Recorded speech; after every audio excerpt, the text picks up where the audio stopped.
Hello నమస్తే. H1B అంశాలతో పాటు అమెరికాలో H1B వీసా హోల్డర్లకి వేజ్ పెంచడం, దాంతోపాటు లే ఆఫ్స్, ఈ అంశాలన్నింటిపైన ఈరోజు మనతో మాట్లాడడానికి ఇమిగ్రేషన్ ఎక్స్పర్ట్ రాహుల్ రెడ్డి గారు జాయిన్ అవుతున్నారు. సార్ నమస్తే.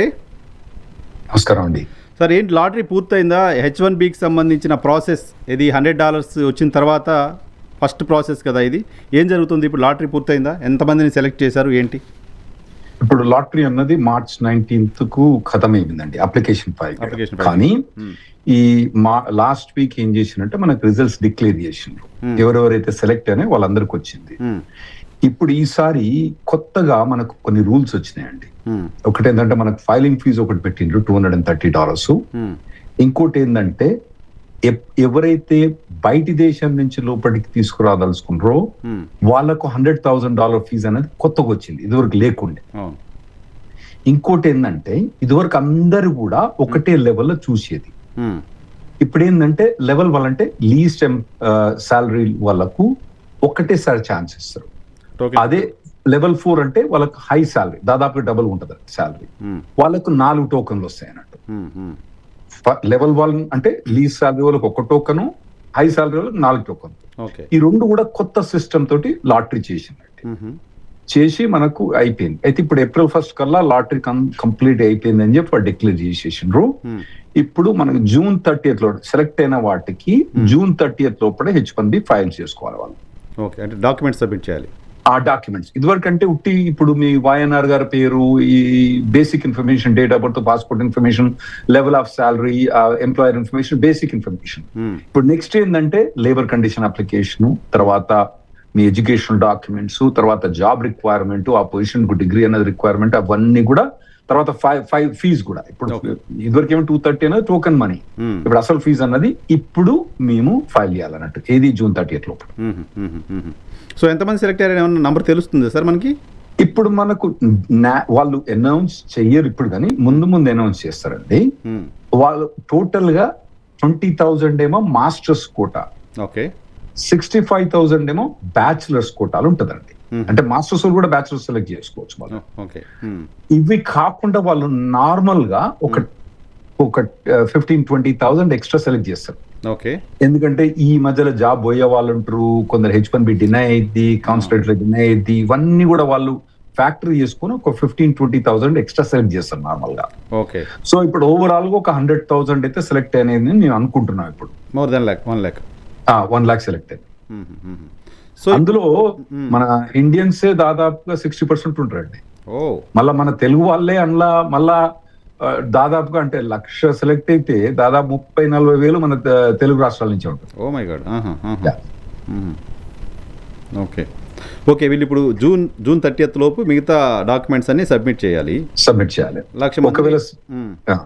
మందిని అప్రాక్సిమేట్లీ సెలెక్ట్ చేశారు అనుకుందాం. ఈ 1,00,000 మందికి సంబంధించిన డాక్యుమెంట్స్ అన్ని 85,000 వాళ్ళు ఇచ్చే వీసాలు అంతేనా? H1B 85,000 వీసాల కంటే తక్కువ ఉన్నాయనుకోండి, 10,000 5,000 H1B వీసాలు మిగిలిపోయి ఉన్నాయనుకోండి, అప్పుడు మళ్ళీ అప్లికేషన్ తీసుకొని మళ్ళీ లాటరీ పిలవడం ఉంటుందా? అవునండి. ఇప్పుడు June 30th లోపల మేము ఫైల్ చేయాలి. వాళ్ళు June 30th కు వాళ్ళకు ఒక July 1st వాళ్ళకి ఒక పిక్చర్ వచ్చేస్తుంది, ఎంతమంది ఫైల్ చేస్తారు, ఎంతమంది ఫైల్ చేయరు. అయితే ఈసారి మేమేమనుకుంటామంటే సెకండ్ లాటరీ ఉంటదేమో అనుకుంటాం. ఎందుకంటే కొంతమంది ఏంటంటే ఇప్పుడు ఎవరైతే బయట దేశం నుంచి H1 మీద తీసుకురాదలుచుకున్నారో వాళ్ళ మీద $100,000 ఫీజు ఇంపోజ్ చేసింది కదా. అవును. అయితే కొందరు ఏంటంటే ఇప్పుడు అది కోర్టులో చెల్లదేమో, లేదంటే ఇమిగ్రేషన్ మాకు ఎగ్జామ్షన్ ఇస్తుందేమో అని చెప్పి కూడా H1B ఫైల్ చేశారు. ఓకే, వాళ్ళకి సెలెక్ట్ అయిన తర్వాత ఒకవేళ కోర్టు కనుక వాళ్ళ ఫేవర్ గా రూల్ చేయకపోయినా, ఇమిగ్రేషన్ వాళ్ళకి ఎగ్జామ్షన్ ఇవ్వకపోయినా కూడా వాళ్ళు H1B ఫైల్ చేయరాదు. ఒకవేళ ఫైల్ చేసినా $100,000 కట్టాలంటే చాలా తక్కువ కంపెనీస్ చేస్తాయి. కాబట్టి మేమేమనుకుంటామంటే కొంత ఈ 85,000 అనేది ఫిల్ కాదేమో. కాకపోయినప్పుడు ఏం చేస్తారంటే July 1st నుంచి తర్వాత ఎప్పుడైనా ఏం చేస్తారంటే ఇదివరకు ఉన్న ఏది March 19th లోపల ఫైల్ అయిన అప్లికేషన్స్ ఉంటాయి కదా, అందులోకెళ్ళి మళ్ళీసారి తీస్తారు. మళ్ళీసారి అప్లికేషన్ ప్రాసెస్ పెట్టరు. ఇదివరకు ఉన్న దాంట్లోకి తీస్తారు. ఓకే, సో ఈ H1Bకి డిమాండ్ తగ్గినట్టేనా సార్? పోయినసారి గతంతో పోలిస్తే ఈసారి డిమాండ్ తగ్గినట్టే కదా? అప్లై చేసే వాళ్ళ సంఖ్య కూడా తగ్గింది కదా? తగ్గిందని నేను అనుకుంటాను అండి. ఒకటి ఏంటంటే మ్యాస్ లే ఆఫ్స్ ఉన్నాయి చాలా కంపెనీస్. కొన్ని ఏంటంటే H1Bs ఫైల్ చేయాలంటే సిటిఓ దగ్గర దాకా వాళ్ళ పెద్ద పెద్ద కంపెనీస్ వాళ్ళు ఏం చెప్తారంటే మాకు సిటిఓ దగ్గర నుంచి పర్మిషన్ రావాలని చెప్తారు వాళ్ళు. సో అట్లా చాలా కంపెనీస్ డిస్కరేజ్ చేస్తున్నాయి. కొన్ని గవర్నమెంట్ ఏజెన్సీస్ అన్ని కూడా మేము H1Bs ఫైల్ చేయమని చెప్పేసినాయి. ఫ్లోరిడాను, టెక్సస్ అటువంటి గవర్నమెంట్ మేము ఫైల్ చేయమని చెప్పేసినాయి. తర్వాత సో ఇవన్నీ చేయబట్టి కొద్దిగా demand and artificial intelligence, Trump pressure, political pressure, ఇవన్నీ కూడా కలిపితే కొద్దిగా డిమాండ్ లాస్ట్ ఇయర్ కన్నా ఇయర్ ఖచ్చితంగా తగ్గిందండి. జాబ్ మార్కెట్ పైన ఇంపాక్ట్ ఎలా ఉంటుంది సార్ ఈ డిమాండ్ తగ్గడం అనేది? అంటే ఓవరాల్ గా జాబ్ మార్కెట్ డైనమిక్స్ బాగా చేంజ్ అయిపోయినాయండి. నేను ఇప్పుడే ఒక సర్వే చూస్తున్నాండి. ఈ మధ్యలో టాప్ 5 కంపెనీస్ ఉంటాయి కదా, గూగుల్ కానీ మైక్రోసాఫ్ట్ కానీ, ఇటువంటి కంపెనీస్ అన్ని వాళ్ళు ఫైల్ చేసిన H1Bs లో దాదాపుగా 80% of the H1Bs artificial intelligence topic నేనే చేసిన వాళ్ళు. ఓకే, దాంట్లో ఎక్స్పర్టైజ్ ఉన్న వాళ్ళని మాత్రమే, దాంట్లో ఎక్స్పర్టైజ్ వాళ్ళు చేస్తున్నారు అన్నట్టు. ఓకే. ఇంకోటి ఏంటంటే మీరు ఆర్టిఫిషియల్ ఇంటెలిజెన్స్ వాడితే, ఇప్పుడు వాడలేదనుకోండి, ఒకటి ఫస్ట్ ఆఫ్ ఆల్ మీరు వాడాలి, ప్రతి ఒక్కరు వాడాలి. ఎందుకంటే ఇప్పుడు మనకు నేను కంప్యూటర్ వాడను, నేను సెల్ ఫోన్ వాడను అన్న వాళ్ళ పరిస్థితి ఏమైందో మీకు తెలుసు. అవును, వెనకబడిపోతారు. ఆర్టిఫిషియల్ ఇంటెలిజెన్స్ అన్నది ఒక పని చేసేదాన్ని చాలా ఈజీ చేసేసిందండి. ప్రతి ఒక్క పని కూడా బాగా ఈజీ చేసేసింది. మా డ్రాఫ్టింగ్స్ లో కానివ్వండి, ఎటువంటి వాటిలో కూడా పని ఈజీ చేసింది. ప్రోగ్రామ్ లో కానీ అందరు, ప్రతి ఒక్క కంప్యూటర్ ప్రోగ్రామర్ వాడుతుండండి, ప్రతి ఒక్కరు కూడా వాడుతుంది. అయితే దీంతో ఏమైందంటే ఒక 5 మంది 6 మంది లేదా 10 మంది చేసే పని ఒకటి చేస్తున్నారు. ఇక కొందరైతే చెప్తారు ఎట్లా అంటే 100 మంది చేసేది 1000 రోజులు చేసేది ఇది నాకు 2 రోజులు చేస్తాను చెప్తాను వాళ్ళు. అంటే నేను కంప్యూటర్ ప్రోగ్రామర్ కాదు, నాకు అది తెలియదు కాబట్టి నేను చెప్తాను. నాకు తెలిసినంత వాటికైతే మినిమం 5 to 10% చేసే పని ఆర్టిఫిషియల్ ఇంటెలిజెన్స్ అని ఒక పర్సన్ చేసుకోవచ్చు, ఈజీగా చేసుకోవచ్చు, ఎఫెక్టివ్ గా, అబ్సల్యూట్లీ ఎఫెక్టివ్ అండి. కొన్ని ఎట్లా ఉంటాయి అంటే అండి, ఇప్పుడు నేను జూనియర్ లాయర్ తీసుకోవాలంటే మాకు ఇక్కడ కనీసం $1,00,000 పెట్టాలి. $1,00,000 పెడితే జూనియర్ లాయర్ వస్తాడు. మా దగ్గర ఇక్కడ మా దగ్గర జూనియర్లు ఉండరు, ఎంప్లాయీస్ అన్నట్టు. మినిమం $1,00,000 పెట్టి వానికి మొత్తం ఎక్స్ప్లెయిన్ చేయాలి. నేను అరే నాయన ఇది డ్రాఫ్ట్ చేయరా, ఎందుకంటే నేను కొద్దిగా బిజీ ఉంటా, డ్రాఫ్టింగ్ లేదు, సో నేను వానికి ఎక్స్ప్లెయిన్ చేయాలి. ఒక కేసు ఎక్స్ప్లెయిన్ చేసడానికి అర్ధగంట పడుతుంది. ఆయన తర్వాత వాడు మళ్ళీ డ్రాఫ్ట్ తీసుకొచ్చిన తర్వాత దాని కరెక్షన్, అసలు 15 నిమిషాల నాకు మొత్తం డ్రాఫ్ట్ అయిపోతుందండి. ఎంత మంచి డ్రాఫ్ట్ చేస్తుంది అంటే నేను ఇంకొక 3 జన్మలు ఎత్తినా అంత మంచి డ్రాఫ్ట్ చేయాలి. ఆ డ్రాఫ్ట్ కరెక్ట్ చేయాల్సి వస్తుంది, ఎందుకంటే దాంట్లో ఉంటాయి. జస్ట్ గైడ్ చేయడం ప్రాపర్ గా చేయాలి అంతే. దాన్ని గైడ్ చేయడం ప్రాపర్ చేయాలి. ఎంత మంచిగా చేస్తుంది అంటే అసలు ఎందుకంటే జీనీ అని ఉండే, ఏది ఇట్లా అనగానే ఇట్లా తీసుకురామని తీసుకొస్తుంది చూడండి, అట్లా చేసి పడేస్తారు. ఓకే. సో దాంతో కూడా ఏమైందంటే జాబ్ మార్కెట్ మీద ఓవరాల్ ఇంపాక్ట్ అయిపోయింది. ఓకే. అన్ని కంపెనీస్, ఫేస్బుక్, ఒరాకిల్, మైక్రోసాఫ్ట్, ఇవన్నీ కూడా మస్తు వాటిని ఇంప్లిమెంట్ చేయడం మొదలు పెట్టినాయి. సరే, ఏంటి సార్ పరిస్థితి? నేను విన్నా ఒరాకిలే 30,000 మందిని లే ఆఫ్ చేసింది అని విన్నా. వాళ్ళందరూ H1B పైన ఉంటారు, మన తెలుగు వాళ్ళు ఎక్కువ ఉంటారు అందులో. అంటే అందరూ H1B ఉంటారని గ్యారంటీ ఏం లేదు, కానీ కొద్దిగా మాత్రం ఎక్కువ మంది ఉంటారు, డెఫినెట్లీ ఉంటారు. గుడ్ నెంబర్ ఆఫ్ పీపుల్ ఉంటారు. కనీసం 10,000 కన్నా ఎక్కువ మంది ఉంటారు. అంటే మనది నార్మల్ గా 30-40% తెలుగు వాళ్ళు ఉంటారు. 3-4 మంది తెలుగు వాళ్ళు కంపల్సరీ లే ఆఫ్ అయినట్టే అంటారు, ఇంకెక్కువ ఉంటారు. వాళ్ళు అనౌన్స్ 30,000 అంటే ఇంకెక్కువ కూడా ఉంటుంది. ఒరాకిల్ కూడా బాగా ఆర్టిఫిషియల్ ఇంటెలిజెన్స్ అన్నది దాని మీద బాగా ఇన్వెస్ట్ చేసి వాళ్ళు రిడక్షన్ చేసిండండి. మేము every day free conference call పెడతామండి. మేము ఎవరైనా పార్టిసిపేట్ చేయొచ్చు. నార్మల్ గా మా కాన్ఫరెన్స్ కాల్ కు 100 మంది వస్తారండి. మేము ఒక 30 మంది దాకా ఆన్సర్ ఇస్తాం ఫ్రీ. ఇప్పుడు వచ్చే 100 మందిలో దాదాపు 20 మంది ప్రతి రోజు మాకు లే ఆఫ్ అయినా చెప్తాను. Oh my god, alarming. ఇంకోటి ఏంటంటే ఎప్పుడు కూడా మనల్ని ఫస్ట్ లే ఆఫ్ చేసే ఛాన్స్ ఎక్కువ ఉంటుంది. ఎందుకంటే మనం H1B అన్నది ఇమిగ్రేషన్ లాయర్లు, ఫైలింగ్ ఫీజు, పొలిటికల్ ప్రెషర్స్ ఇవన్నీ ఉంటాయి కదా. ఇంకోటి ఏంటంటే పొలిటికల్ గా ఏమంటారు అంటే, అరే నాయన అమెరికన్ సిటిజన్ ఏమో నువ్వు లే ఆఫ్ చేసినావు, H1B పెట్టుకున్నావు అంటారు కదా. అవునుగా మరి, అవునంటారు కదా. దానికోసం కూడా మనల్ని లే ఆఫ్ ఎక్కువ చేస్తారు. ఇంకోటి ఏంటంటే ఒకసారి లే ఆఫ్ చేసిన తర్వాత వాళ్ళు నార్మల్ గా H1Bs మళ్ళీ తొందరగా హైర్ చేయరు. గ్రీన్ కార్డు ఫైల్ చేసడానికి వీలు ఉండదు, అందులో చాలా రెస్ట్రిక్షన్స్ ఉన్నాయి వాటి. సో ఒకసారి అది కొంచెం ఇంపార్టెంట్ ఏమో సార్, చాలామంది వ్యూవర్స్కి అవసరం ఉంటుందేమో. ఇప్పుడు లే ఆఫ్ అయిన ఎంప్లాయీస్ ఉంటారు కదా, మనం వాకిలు మాట్లాడుకున్నాం 3,000 4,000 తెలుగు వాళ్ళు ఉండొచ్చు అని. చాలా కంపెనీస్లో అవుతున్నాయి, చిన్న చిన్న కంపెనీస్లో కూడా అవుతుంటాయి.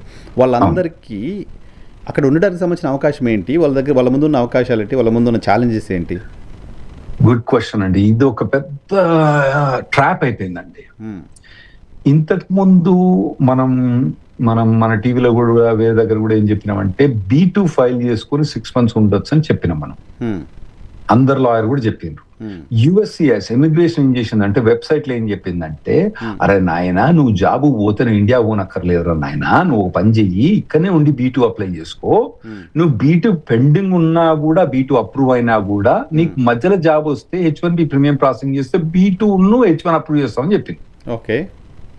ఇప్పుడు అందరిని ఏం చేసినాం, B2 అంటే విజిటింగ్ వీసా. అవును. అయితే మేము అందరిని ఏం చేసినాం, నాయన మీరు B2 ఫైల్ చేసుకుని రా అని చెప్పినాం. ఇప్పుడు ఆల్ ఆఫ్ ఎ సడన్ ఫిబ్రవరి నుంచి గవర్నమెంట్ ఏం చేసిందంటే B2 ఫైల్ చేసి H1B ఫైల్ చేసిన వాళ్ళకు రిజెక్ట్ చేస్తుంది. ఇంకోటి వైఎన్ఆర్ గారు అర్థం చేసుకోవాలి, 2016 ట్రంప్ వచ్చినప్పుడు కూడా రిజెక్షన్స్ మాకు బాగానే వచ్చినాయి. కానీ అప్పుడు ఏం చేసేదంటే, రిజెక్ట్ అయినప్పుడు ఏం చేసేదంటే ఇండియాకి తీసుకొచ్చి మళ్ళీ H1B ఫైల్ చేసుకుని మళ్ళీ ఇండియా స్టాంపింగ్ చేసుకొని వెనకకి రావచ్చు. ఇప్పుడు $1,00,000 కట్టాలి కదా, ఇప్పుడు $1,00,000 కట్టాలి, అక్కడ వీసా స్టాంపింగ్ లేదు కదా. సో ఈ రెండు లేవు కాబట్టి పరిస్థితి గిలగిల అయిపోతుంది మాకు. అయితే ఇప్పుడు మాత్రం లే ఆఫ్ అయిన వాళ్ళని ఏం చేయాలంటే, మీరు ఏమేమి రికమెండ్ చేస్తానంటే, నీకు ఏవో స్కిల్ సెట్ తక్కువ ఉండి లే ఆఫ్ అయినావు కాబట్టి, నువ్వు ఇండియాకి వచ్చినా అంత మంచిగా ఉండవు కాబట్టి నువ్వు F1 తీసుకొని F1 ట్రాన్స్ఫర్ చేసుకో అని చెప్తున్నాం మేము. H1B F1 గా ట్రాన్స్ఫర్ చేసుకోవాలి.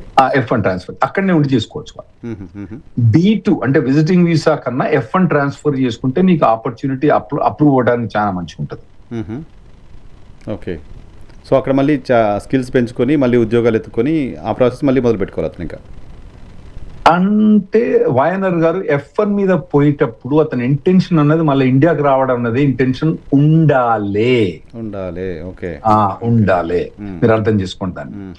అయితే వాళ్ళప్పుడు ఎందుకంటే ఇప్పుడు అతని స్కిల్ సెట్ డౌన్ అయింది కాబట్టి లే ఆఫ్ అయింది కాబట్టి, అతను ఇండియాకి వచ్చినప్పుడు స్కిల్ సెట్ ఇంప్రూవ్ చేసుకోవాలి కాబట్టి, ఆ పర్టికులర్ స్కిల్ సెట్ US లో టెక్నాలజీలో నెంబర్ 1 కాబట్టి ఆ స్కిల్ సెట్ ఇంప్రూవ్ చేసుకోవడానికి మళ్ళీ ఏదో కోర్సు ఏదైనా చేస్తే బెటర్. అది అందరికీ వర్తించకపోవచ్చు కదా, పర్టికులర్ సాఫ్ట్వేర్ పీపుల్కో వాళ్ళకి పనికి వస్తుందేమో, మిగతా వాళ్ళందరికీ కూడా ఎవరికైనా వర్తిస్తుంది అది F1 అనేది? F1 ఎవరైనా చేసుకోవచ్చు. ఇప్పుడు మీరు జర్నలిస్ట్ ఉన్నారు అనుకోండి, జర్నలిస్ట్ లే ఆఫ్ అయిన అనుకోండి, స్టిల్ మీకు ఇప్పుడు స్కిల్ డెవలప్మెంట్ ఉంటది కదండి, టెక్నాలజీ డెవలప్మెంట్ ఉంది. ఇప్పుడు వెనకటి ఎప్పుడు టీవీ ఛానల్ ఎట్లుండే, ఇప్పుడు టీవీ ఛానల్ కు ఒక టీవీ ఛానల్ పెట్టాలంటే ఎంత కాస్ట్ అవుతుంది, ఇప్పుడు టీవీ ఛానల్ పెట్టాలంటే ఎంత కాస్ట్ అవుతుంది. ఆ టెక్నాలజీ ఇంప్రూవ్మెంట్ లా మీరు ఇంప్రూవ్ చేసుకోవచ్చు కదా, తప్పే ఉంది. ప్రతి ఒక్క దాంట్లో కూడా ఇంప్రూవ్మెంట్ అనేది ఉంటుంది. ఓకే ఓకే ఓకే సార్, ఇప్పుడు ఈ లే ఆఫ్స్ ఇంపాక్ట్ హైదరాబాద్లో ఎక్కువ మంది స్టూడెంట్స్ని ఎవరి వాళ్ళకి ఇచ్చినా నెక్స్ట్ అమెరికా అని చెప్తూ ఉంటారు కదా. ఈ పిల్లలందరి ఫ్యూచర్ పైన ఎటువంటి ఇంపాక్ట్ చూపిస్తుంది సార్? అక్కడ ఉన్న వాళ్ళు ఉద్యోగాలు పోగొట్టుకొని వెనక్కి రావాల్సిన పరిస్థితి, ఉద్యోగాలు పోగొట్టుకుని ఇబ్బందులు పడుతున్న పరిస్థితి ఒక పక్క ఉంది, ఆర్టిఫిషియల్ ఇంటెలిజెన్స్ ఛాలెంజ్ ఒక పక్క ఉంది, వీసాలకు సంబంధించిన ఛాలెంజ్ ఇంకో పక్క ఉంది. ఏంటి ఇక్కడ విద్యార్థుల పరిస్థితి? ఎప్పుడు కూడా ఏమంటారండి, టోస్ మీద నిల్చుంటే మనిషి ఇంప్రూవ్మెంట్ అన్నది ఉంటుంది. మనం మంచిగా లేజీగా వైఎన్ఆర్ గారు నాకు జీతం ఇస్తారు, పని చేయకున్నా జీతం ఇస్తాడు, ఇంప్రూవ్ కాకున్నా జీతం ఇస్తాడు, అక్కడ కూర్చుంటే జీతం ఇస్తానంటే లేజీ అయిపోతాం. వైఎన్ఆర్ గారు నన్ను తీసేస్తానికి ఛాన్స్ ఉంది, నా టెక్నాలజీ మంచిగా లేదేమో, వైఎన్ఆర్ గారు నన్ను తీసేస్తారేమో ఈ ఛానల్ నుంచి అని చెప్పి ఏం చేయాలంటే ప్రతిసారి మనం ఇంప్రూవ్మెంట్ చేసుకుంటాము. ఓకే. ఇప్పుడు క్రికెటర్స్ ఉంటారు, ఎట్లుంటారు, కొద్దిగా కిందికైనా తీసి పడేస్తారు వాళ్ళు. సో వాళ్ళు ఎట్లుంటారు, always they are on the toes. Correct. So వాళ్ళు you can see the improvement వాళ్ళు, లేకపోతే తీసి పడేస్తారు. సో అలాగే క్రికెటర్స్ మాదిరి అండి, స్పోర్ట్స్ పీపుల్ మాదిరి మన వాళ్ళు కూడా అలానే బిహేవ్ చేయాలండి. F1 కానీ H1 కానీ వాళ్ళు అలాగే బిహేవ్ చేసి టోస్ మీద ఉంటేనే బెటర్. ఓకే. ఇది మన జనరేషన్ ఇంప్రూవ్మెంట్ కూడా లేజీ జనరేషన్ పోతుంది. యాక్టివ్ వాళ్ళే, టోస్ మీద ఉన్న వాళ్ళే మంచిగా డెవలప్ అవుతారు. Okay okay. ఈ వేజ్ పెంచడం ఏంటి సార్? వేజ్ ఏదో పెంచారు అని విన్నాను, H1B హోల్డర్స్ సంబంధించిన వేజ్. March 26 కు వాళ్ళు ఒక రెగ్యులేషన్స్ పబ్లిష్ చేసిందండి. జనరల్ గా between 13-14% to about 25% wages increase అవుతున్నాయి. ఓకే. అంటే ఇవి దేని మీద ఎఫెక్ట్ అయితే అంటే H1B ఎక్స్టెన్షన్ ఫైల్ చేసినప్పుడు కానివ్వండి, గ్రీన్ కార్డ్ ఫైల్ చేసేటప్పుడు కానివ్వండి, వాళ్ళ మీద ఇది ఎఫెక్ట్ అవుతుంది. ఎలా? ఇప్పుడు సపోజ్ మీరు డల్లాస్ లో ఉన్నారు, సాఫ్ట్వేర్ డెవలపర్ ఉన్నారు. ఇప్పుడు దాదాపుగా డెవలపర్ ఎంట్రీ లెవెల్ జాబ్ అక్కడ దాదాపుగా $90,000 అంటే దాదాపు 85 లక్షల రూపాయలు ఉంది. లెవెల్ 2 $1,00,000 ఉంటుంది, లెవెల్ 3 ఇట్లా వేరే వేరే లెవెల్ ఉంటుంది. అయితే ఇప్పుడు కొత్తగా వచ్చిన ప్రొవిజన్స్ ఏంటంటే ఒక 14% ఒక 20% ఇంప్రూవ్ అవుతాను అనుకోండి యావరేజ్ గా. అంటే $85,000 నుంచి దాదాపు $105,000, $105,000 దాదాపు ₹1,00,00,000 జీతం ఉంటుంది అన్నట్టు. అంటే ఒక H1 మీద ఎంప్లాయీని హైర్ చేయాలంటే ఇదివరకు 85 అంటే ఇదివరకు 80 లక్షలు హైర్ చేసే అతను ఇప్పుడు ₹1,00,00,000 పెట్టాల్సి వస్తుంది. లేకుంటే హైర్ చేయడానికి వీల్లేదు.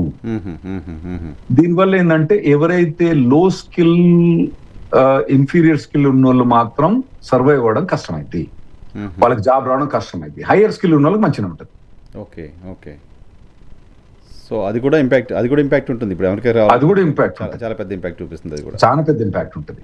ఇది మొదటి నుంచి చెప్తూనే ఉన్నాడు, ఇప్పుడు పబ్లిష్ చేసిండు. కాకపోతే ఇది ఎఫెక్ట్ అవ్వటానికి కనీసం 4 నెలల నుంచి 7 ఏడాది పట్టే ఛాన్స్ ఉంటుంది. సో ఇప్పుడు ఏదైనా H1B ఎక్స్టెన్షన్స్ కానీ, గ్రీన్ కార్డ్ ఫైలింగ్స్ కానివ్వండి, వాటి మీద ముందు వాటి మీద ఎఫెక్ట్ అవుతుంది. Okay okay okay right sir. ఈ PRM లేబర్ సర్టిఫికేషన్ అని ఏదో వింటున్నా, ఏంటి పెర్మ్ లేబర్ సర్టిఫికేషన్ అంటే ఏంటి? గ్రీన్ కార్డ్ స్పాన్సర్షిప్ పైన అది ఎలాంటి ఇంపాక్ట్ చూపిస్తుంది?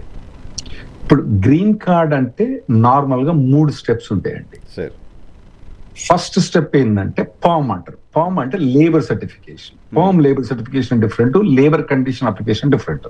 ఓకే. పామ్ లేబర్ సర్టిఫికేషన్ ఏంటంటే ఫస్ట్ గవర్నమెంట్ దగ్గర పోయి మేము ఈ ఉద్యోగికి పర్మనెంట్ గ్రీన్ కార్డ్ అప్లై చేయదలుచుకున్నాము.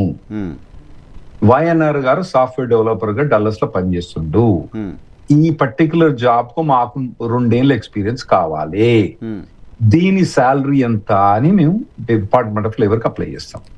చేస్తే వాళ్ళు వచ్చి నాయన నువ్వు కనుక గ్రీన్ కార్డు YNR ఫైల్ చేయదలుచుకుంటే $110,000 అంటే దాదాపు ₹1,00,00,000 దాకా జీతం ఇస్తే నువ్వు ఫైల్ చేసుకోవచ్చు అని చెప్పి వాళ్ళు మాకు నోటిఫికేషన్ ఇస్తారు.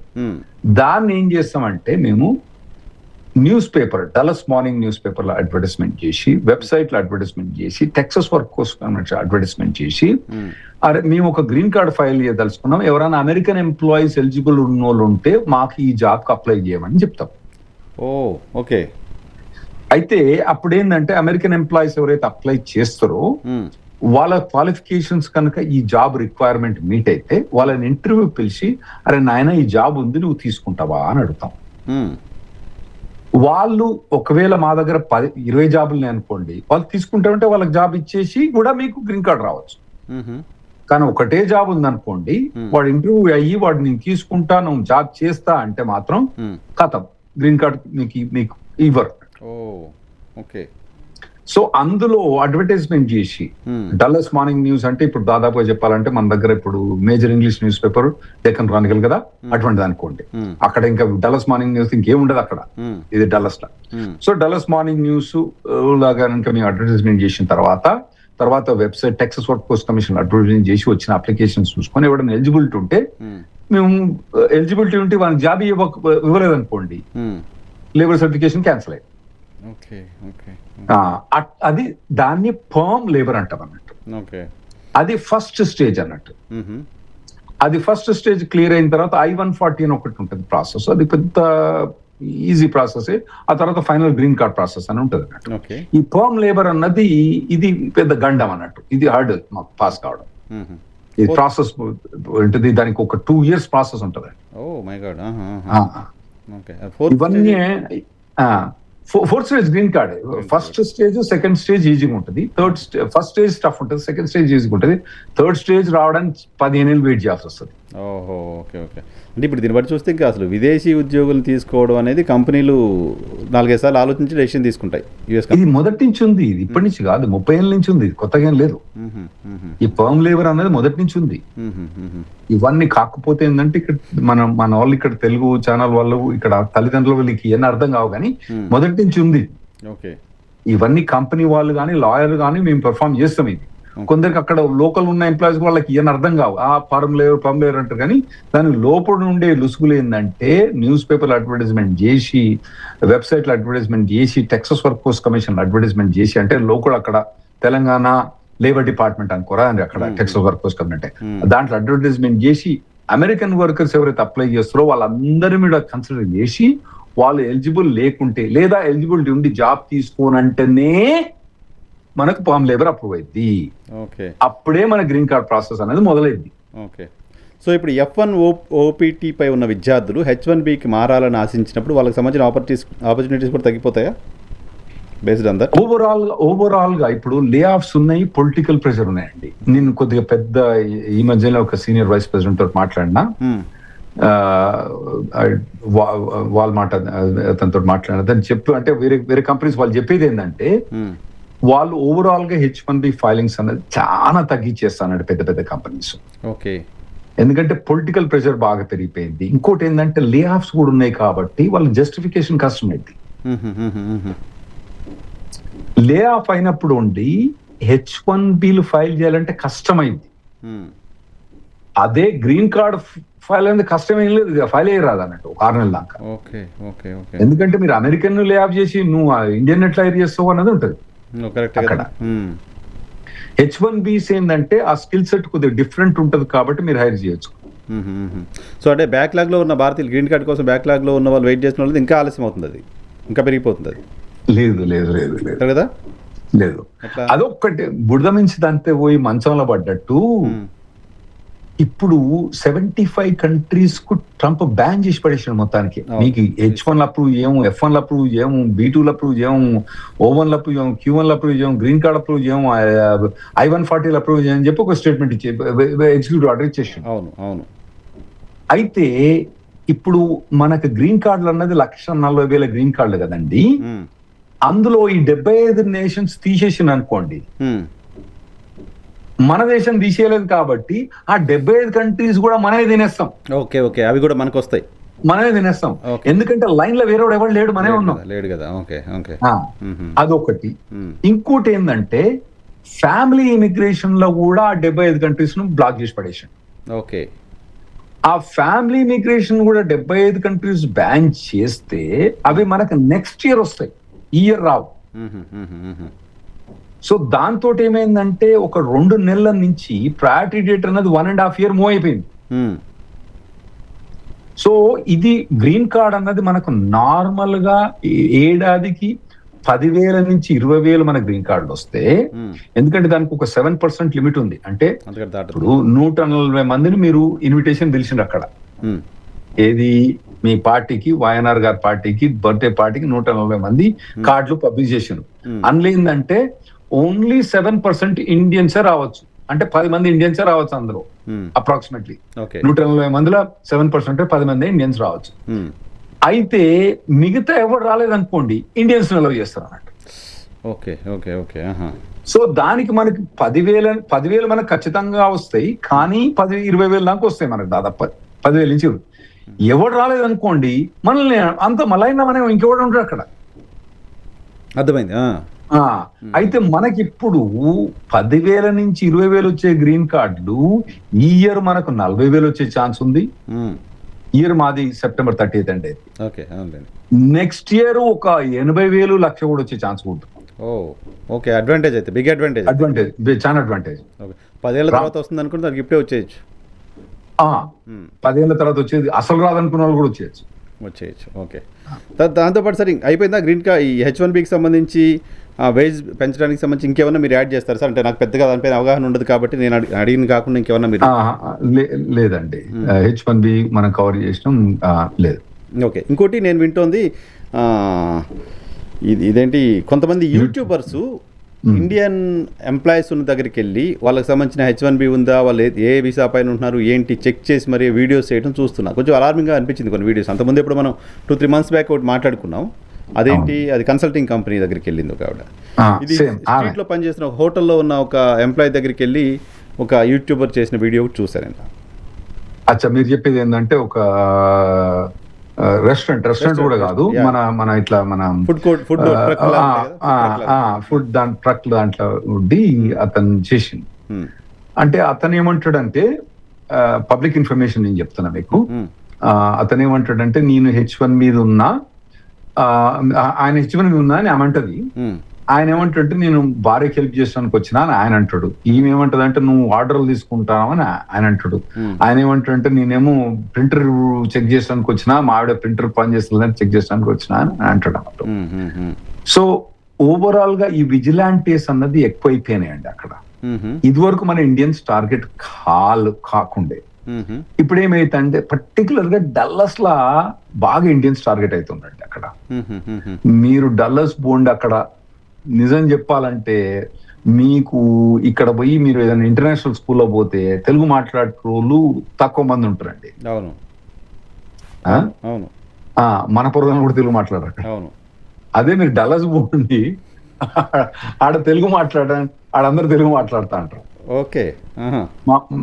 మా మరదలు అంటే మా ఆవిడ ఢిల్లీ నుంచి, మా మరదలు కూతురు వచ్చి అంటది నన్ను, అంకుల్ టీచ్ మీ తెలుగు. నీకెందుకు తల్లి, why do you need Telugu అని అడిగి, all my friends speak Telugu, I can't speak Telugu అంటదా. ఇది పరిస్థితి అండి డల్లాస్ లో, ఆస్టిన్ లో ఇది పరిస్థితి అన్నట్టు, అట్లా అయిపోయింది అన్నట్టు. సో ఇప్పుడు అక్కడ వాళ్ళు ఎక్కువ టార్గెట్ చేస్తున్నారు మన వాళ్ళ మీద. సో అందులో భాగంగా కూడా ఈ పర్టికులర్ ఈ ఫుడ్ ట్రక్ మీరు అన్నదే అయింది ఇట్లా సేమ్ అదే సారా గంజాలెస్ అని ఒక ఆమె ఉందండి, ఆమె చేసి. సో అంటే ఒక రకంగా ఇండియన్స్ పైన పర్టికులర్ తెలుగు వాళ్ళపైన ఒక నెగిటివిటీ స్ప్రెడ్ అవుతుందా సార్? స్ప్రెడ్ అవుతూ పోతుందా? మంచిదేనా ఏంటి అసలు దాని ఇంపాక్ట్ ఏంటి? చాలాసార్లు మీరు చెప్పారు మన వాళ్ళు కొంచెం కంట్రోల్లో ఉండాలి, జాగ్రత్తగా ఉండాలి, మనం ఇంకో దగ్గర ఉన్నాం, వాళ్ళ పద్ధతి ఉండాలి, ఇవన్నీ. అంటే కొద్దిగా డల్లస్ లో అతి చేష్టలు ఎక్కువైపోయినాయండి. అవునా? అతి చేష్టలు ఎక్కువైపోయినాయి. ఎందుకంటే వాళ్ళు ఇప్పుడు థామస్ జెఫర్సన్ ఉంటది, థామస్ జెఫర్సన్ అంటే అతను మొత్తం అసలు డెమోక్రసీకి ఫాదర్ అతను. అక్కడ తీసుకుపోయి గాంధీని పెడతా అంటే దాన్ని మొత్తం స్ట్రీట్ నేమ్ దాని పేరే మార్చేసి గాంధీని పెడతా అంటే, గాంధీ కూడా లైకబుల్ క్యాండిడేటే, కానీ థామస్ జెఫర్సన్ వాళ్ళకి మహా ఫేమస్ అక్కడ. మన దేశంలో మనం గాంధీని పెట్టుకోవడం వేరే, గాంధీని అంటున్నాం, ఆయన ఆడబెట్టు. తర్వాత ఏంటంటే వాళ్ళకు మూర్తి విగ్రహం అన్నది వాళ్ళ వి డోంట్ బిలీవ్ ఇట్. అంటే నాట్ ఓన్లీ బిలీవ్, వాళ్ళ దాంట్లో దాన్ని స్ట్రైక్ చేయాలని ఉంటది అన్నమాట వాళ్ళకి. అట్లా ఆ బుక్ లో రాసి ఉంటుంది వాళ్ళకి. సరే వాళ్ళు పార్టిసిపేట్ చేయరాదు, వేరే విషయం. ఇక అక్కడనే పోయి మనం హనుమంతుని పెద్ద పెట్టినాం అనుకోండి, అది మరీ ఇటువంటి అన్ని మంచిగా ఉండేవి. సినిమా థియేటర్లలో పోయి మొత్తం ర్యాలీలు, సినిమా థియేటర్ తర్వాత ఏంటంటే సినిమా రిలీజ్ అయితే ఏరోప్లేన్ పెట్టి మొత్తం ఇట్లా జెండా పెట్టి తిరుగుతా ఉంటది, డల్లస్ పెట్టి తిరుగుతా ఉంటున్నట్టు. ఇటువంటి అన్ని శాఖలు మానేస్తే బెటరు. ఇవన్నీ వీటన్నిటితో కొద్దిగా రివర్స్ అవుతా. సో ఆ వ్యతిరేకత వాళ్ళ నుంచి వచ్చింది కాదు, మనమే వాళ్ళకి ఇచ్చింది. నేనైతే అట్లే అనుకుంటా. ఊరి పేరు కూడా మార్చేయండి అంటారు, డల్లాస్ పురమనో డల్లాస్ బాద్ అని పెట్టని చెప్తారు మన వాళ్ళు. అట్లే ఉన్నది పరిస్థితి అక్కడ డల్లాస్ లో. అంటే మీకు కొన్ని కమ్యూనిటీస్ అండి, మనం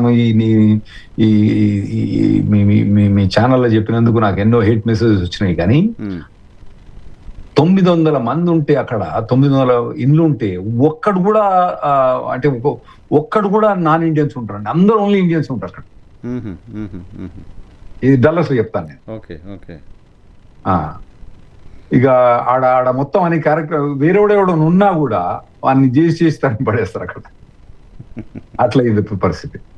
రైట్ సార్. ఇది చివరిది కొంచెం ఇంపార్టెంట్ అనిపించింది నాకు. నేను ఇంతకుముందు చూశాను, ఈ బర్త్ రైట్ సిటిజన్షిప్ అంశానికి సంబంధించి ట్రంప్ కోర్టులో అపీర్ అయ్యారని విన్నా ఈరోజు. మీకు అవేర్నెస్ ఉందా దానిపైన? డెఫినెట్లీ అండి. బర్త్ రైట్ సిటిజన్షిప్ అన్నది నిన్నటి నుంచి హియరింగ్ మొదలైందండి. మనకి ఇది ఫిబ్రవరి, మనకు ట్రంప్ రాగానే ఫస్ట్ సైన్ చేసింది అదే అన్నట్టు. ఏది బర్త్ రైట్ సిటిజన్షిప్ బ్యాన్. ఎవరైతే పేరెంట్స్ గ్రీన్ కార్డ్ హోల్డర్స్ కానోళ్ళు ఎవరైతే ఉన్నారో వాళ్ళంటే పిల్లలు కనుక అక్కడ పుడితే అక్కడ బర్త్ రైట్ వాళ్ళకి ఇవ్వనని చెప్పి ట్రంప్ అనౌన్స్ చేసిండు. అది ఎగ్జిక్యూటివ్ ఆర్డర్ చేసిండు. అఫ్ కోర్స్ దాన్ని మేము ఛాలెంజ్ చేసినాం, కోర్టుకు పోయినాం. అయితే ఇప్పుడు మీకు ఒకటి చెప్పేదేనండి, ఇంతకుముందు మీకు ఏం చెప్పిన ఎంప్లాయ్మెంట్ గ్రీన్ కార్డ్స్ మనకు 10,000 నుంచి 20,000 గ్రీన్ కార్డ్స్ ఎవ్రీ ఇయర్ వస్తాయని చెప్పిన మీకు. కానీ ఎవ్రీ ఇయర్ మన ఇండియన్స్ కు ఎంతమంది అక్కడ పుట్టిన వాళ్ళు, అంటే నేను చెప్పేది గ్రీన్ కార్డ్ హోల్డర్స్ పుట్టే వాళ్ళు కాదు, సిటిజన్స్ పుట్టే వాళ్ళు కాదు, ఇక్కడి నుంచి పోయిన వాళ్ళకి అక్కడికి ఎంతమంది సిటిజన్షిప్ వస్తుందని చెప్పనా అండి, దాదాపు 60,000 నుంచి 1,00,000 మందికి మనకు సిటిజన్షిప్ వస్తుంది. ఓకే, బర్త్ రేట్ అది. ఓకే. అయితే ఇప్పుడు దాన్ని ట్రంప్ బ్యాన్ చేసిండు కాబట్టి మేము ఛాలెంజ్ చేస్తే ట్రంప్ మాకు సర్క్యూట్ కోర్టులో మాకే విన్ అయితే ట్రంప్ దాన్ని సుప్రీంకోర్టు తీసుకుపోయిండు. సుప్రీంకోర్టులో ఇప్పుడు ఆర్గ్యుమెంట్స్ మొదలైనాయి నిన్నటి నుంచి. మా దగ్గర సుప్రీంకోర్టు అంటే మా దగ్గర సుప్రీంకోర్టులో మొత్తం ఏడాదికి తీసుకునే కేసులు 80 కేసులే అంతే. నాకు రోజు 80 కేసులు చూస్తారు. రోజు ఒక జడ్జి 80 కేసులు. ఆడ 80 కేసులే తీసుకుంటాయి మొత్తం ఏడాదికి. ప్రతి కేసు కూడా అందరు 9 జస్టిస్ వినాల్సిందే, ప్రతి కేసు కూడా. అయితే ఇప్పుడు అది మేజర్ హియరింగ్ కాబట్టి అక్కడ పోయి పార్టిసిపేట్ చేసినట్టే పోయి కూర్చున్నాడు అంతే. ఈయన మాట్లాడు, ఈయన లాయర్ కాదు కదా. అదే అంటున్నాను నేను. ఆయన అపీర్ అయ్యాడంటే ఆయన ఏమన్నా జడ్జి క్వశ్చన్లు అడిగారా? ఆయన ఏమన్నా ఆన్సర్ లేదు. ఆయన జడ్జి క్వశ్చన్ ఆయన పోయి కూర్చున్నాడు, ఆడ పోయి కూర్చున్నాడు. సో ఆర్గ్యుమెంట్స్ అయితేనే ఆల్రెడీ జడ్జెస్ మీద కామెంట్ చేయడం మెలిట్టాడు మనోడు. ఓకే, నెగిటివ్ సో ఇప్పుడు హియరింగ్ అవుతుంది. అయితే మోస్ట్లీ ఏ దేశం కూడా మన దగ్గర ప్రపంచంలో చాలా తక్కువ దేశాలు బర్త్ రైట్ సిటిజన్షిప్ ఇస్తాయి. అందులో కెనడా ఒకటి, యుఎస్ ఒకటి. ఇండియా లేదు బర్త్ రైట్ సిటిజన్షిప్, ఇండియా లేదు. అంటే ఇప్పుడు ఎవరన్నా బంగ్లాదేశ్ వాళ్ళు వచ్చి ఇక్కడ ఉన్నారు అనుకోండి, వాళ్ళ పిల్లలు పుడితే వాళ్ళ పిల్లలకి ఇక్కడ సిటిజన్షిప్ ఇవ్వరు. యుఎస్ లో ఉంది అది. అయితే వీళ్ళ ఆర్గ్యుమెంట్ కొద్దిగా వీకే ఉన్నాయి. వాళ్ళు ఏమంటారు అంటే మిగతా దేశాలు ఏమి ఇస్తలేవు, మనం ఎందుకు ఇస్తాను? అవన్నీ కావురా నాయన. కాన్స్టిట్యూషన్ ఏముంది, కాన్స్టిట్యూషన్ ఏమైంది? అయితే 1942లో పార్లమెంట్ అడ్రస్ చేసినప్పుడు కూడా దాన్ని పెద్దగా టచ్ చేయలేదు. నువ్వు ఒకవేళ చేంజ్ చేయదలుచుకుంటే నువ్వు కాన్స్టిట్యూషన్ అమెండ్ చేయి, అంతే కదా. కాన్స్టిట్యూషన్ అమెండ్ చేయి. ఇప్పుడు కాన్స్టిట్యూషన్ లో ఏమున్నది దాన్నే వాళ్ళు ఇంప్లిమెంట్ చేయాలి. ఎవరు? జడ్జిలు. ఒకవేళ కనుక కాన్స్టిట్యూషన్ అమెండ్ చేసాం అనుకో, జడ్జిలు అదే ఫాలో అవుతారు కదా. అది ఫాలో అవుతుంది. కాన్స్టిట్యూషన్ అమెండ్ చేయడానికి గవర్నమెంట్ రైట్ ఉంది, చేయొచ్చు. పొలిటికల్ స్ట్రెంత్ ఉండాలి కదా. పొలిటికల్ స్ట్రెంత్ ఉందా? 2 సభల్లో అసలు కాన్స్టిట్యూషన్ అమెండ్మెంట్ అన్నది అసలు ఇప్పుడు మాకు కాదు అక్కడ. ఇదైతే అసలే కాదు. సో కాన్స్టిట్యూషన్ అమెండ్మెంట్ కాదు. ఇప్పుడు అయితే అందులో ఒక్క ఎగ్జంప్షన్ ఏముందంటే, ఎవ్రీ పర్సన్, ప్రతి ఒక్కరు కూడా మా గడ్డ మీద పుట్టిన వాళ్ళు ఎవ్వరు కూడా యుఎస్ సిటిజన్సే. కానీ ఎవరైతే మా జ్యూరిస్డిక్షన్స్ కింద రారో, ఎవరైతే మా కంట్రీని ఆక్యుపై చేయడానికి వచ్చిండ్రో వాళ్ళ పిల్లలు మాత్రం ఈ సిటిజన్షిప్ ఇవ్వము అని చెప్పి ఉన్నారు. అయితే ఇప్పుడు ట్రంప్ ఏం ఆర్గ్యూ చేస్తాడంటే, ట్రంప్ గవర్నమెంట్ ఏం ఆర్గ్యూ చేస్తాడంటే, ఈ ఎవరైతే నాన్ ఇమిగ్రెంట్ వీసా మీద వచ్చిండ్రో వాళ్ళు మా కంట్రీ వాళ్ళు, మాకు జ్యూరిస్డిక్షన్ మాకు లేదంటాడు అతను. ఎవరైతే ఇల్లీగల్గా ఉన్నారో వాళ్ళ మా సిటిజన్స్, మాకు వాళ్ళ జ్యూరిస్డిక్షన్ లేదు అని అతను ఆర్గ్యూ చేస్తాడు. కొంత రిలవెన్స్ ఉందా అంటే యుద్ధం చేయడానికి మాకు వ్యతిరేకంగా మా దేశంలోకి వచ్చి అక్కడ ఉండి ఫస్ట్ ఏమైందంటే ఇల్లీగల్ వచ్చే వాళ్ళందరూ మా మీద యుద్ధం చేయడానికి వచ్చారు, అంతే కదా. కొంత ఇల్లీగల్ వచ్చే మరి H1B వాళ్ళు, H1B నువ్వే పర్మిషన్ ఇస్తావు కదా. నువ్వే లా ప్రకారమే పర్మిషన్. రిలాక్సేషన్ అక్రమంగా వచ్చిన వాళ్ళకి, చొరబాటుదారులకి ఉండొచ్చు. ఇప్పుడు సుప్రీం కోర్టు ట్రంప్ ఫేవర్లు ఇవ్వచ్చు, ట్రంప్ అగేన్స్ట్ ఇవ్వచ్చు, మధ్యలో కూడా ఇవ్వచ్చు. మధ్యలో ఇస్తే మనం బాగుపడతాము, ట్రంప్ ఫేవర్ ఇస్తే ఖతం అవుతాము. అటు ఇచ్చినా మనం బాగుపడతాం. ట్రంప్ అగేన్స్ట్ ఇచ్చినా బాగుపడతాం, మధ్యలో ఇచ్చినా మనం బాగుపడతాం. కానీ ట్రంప్ ఫేవర్ వస్తే మాత్రం పోతాం. అయితే ఇప్పుడు ఆల్రెడీ అంబాసిడర్ కాన్సులేట్స్ ఉంటారు కండి, వాళ్ళ మీద గవర్నమెంట్ జ్యూరిస్డిక్షన్ లేదు. అది ఉండదు కదా. మనకు తెలుసు కదా, మీకు డిప్లొమాటిక్ ఇమ్యూనిటీ అని ఉంటది కదా, అది ఉంటది కాబట్టి అంబాసిడర్ పిల్లలకు లేదు కాబట్టి వాళ్ళకి మొదటి నుంచి కూడా సిటిజన్షిప్ ఇవ్వలేదు. ఇప్పుడు అది మా మీద వాడదామని ప్రయత్నం చేస్తుండే. సో అయితే సుప్రీం ఆయన చాలా సీరియస్ గా ఉన్నాడు దాని మీద అనేది అర్థమవుతుంది. ఫిజికల్ గా అక్కడికి వెళ్ళి అపీర్ అయ్యి మరి వెళ్ళడం అనేది.